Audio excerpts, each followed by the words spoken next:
इमरान पिता यूसुफ निवासी नांदिया खेड़ा ने आज ईश्वर बनकर महादेवगढ़ पर सनातन धर्म में प्रवेश किया। अभी कुछ दिनों पहले ही फिरोज ने राहुल बनकर भी महादेवगढ़ पर सनातन धर्म में प्रवेश किया था। उसे प्रवेश को देखते हुए इमरान के मन में भी सनातन के प्रति जो जागृत भावना थी, उससे प्रेरित होकर आज मकर संक्रांति के अवसर पर खेड़े घाट पर मां नर्मदा में स्नान करने के पश्चात महादेवगढ़ पर आकर महादेवगढ़ भक्तों के बीच में उपस्थित होकर सनातन धर्म में प्रवेश किया। पंडित हर्ष शर्मा द्वारा 10 विधि स्नान मुंडन क्रिया संपन्न करने के पश्चात प्रायश्चित होम करवाकर इमरान से ईश्वर नाम दिया गया। इसके पश्चात ईश्वर द्वारा महादेवगढ़ के भोलेनाथ का गौ माता दूध से अभिषेक कर साया काल पूजन कर आरती की गई। इस पूरी प्रक्रिया में महादेवगढ़ संरक्षक अशोक पालीवाल, साथ में मोनू गौर, कुश पालीवाल, संकेत जोशी, आशुतोष सोनी, दीपू हिगोरानी, शुभम पटेल, राज पासी, गणेश यादव, रोहन सेन, लोकेश पासी, शिव पासी, अतुल अग्रवाल, विनोद देहलिया,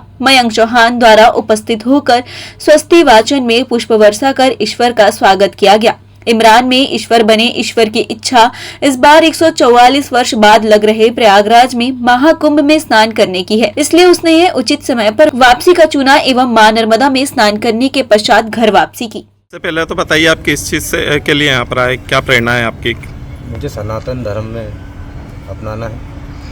उस वर्षों से मेरी श्रद्धा थी कि मैं सनातन धर्म में जीऊँ और मरूँ इसके अंदर ही।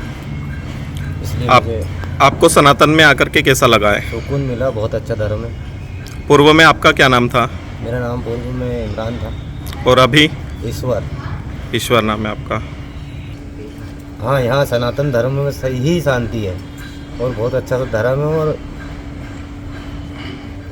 आज मेरे साथ जो खड़े हैं ये कुछ घंटों पहले ये इमरान थे और इन्हें यहाँ पर एक नया नाम ईश्वर प्राप्ति के लिए एक नया नाम ईश्वर ही मिला।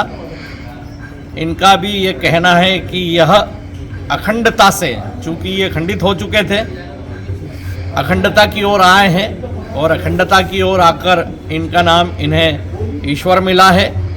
और आप देख रहे हैं कई वर्षों से महादेवगढ़ पे जो भी आता है ईश्वर प्राप्ति के लिए सनातन में प्रवेश जो करता है वह स्वयं अपनी इच्छा से चलकर आता है। और हमने देखा कि सदियों से जब यहाँ इस्लाम आया तो इस्लाम एक हाथ में तलवार और एक हाथ में कुरान लेकर आया।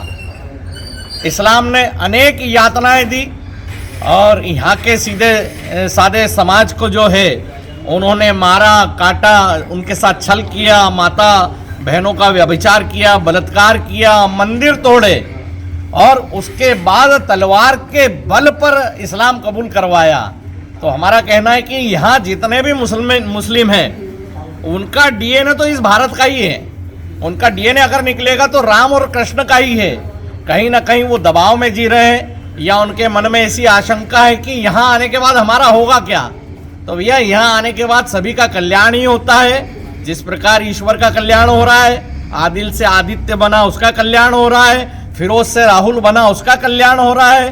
भारत अखंड करने जब हम निकले हैं तो चाहे वो मंदिर हो, चाहे वो देश की सीमाएं हो, चाहे इस प्रकार इमरान बने हुए खंडित किए हुए हमारे हिंदू भाई जिनके पूर्वज हिंदू थे, जिनको लग रहा है कि अब सनातन में ही हमारा कल्याण है और वह घर वापस आ रहे हैं, इतने लोग बैठे हैं। यहाँ स्वस्तिक वाचन करके इनका सम्मान भी किया गया है और अब यह ईश्वर की प्राप्ति के लिए यहाँ इनको ईश्वर नाम दिया गया।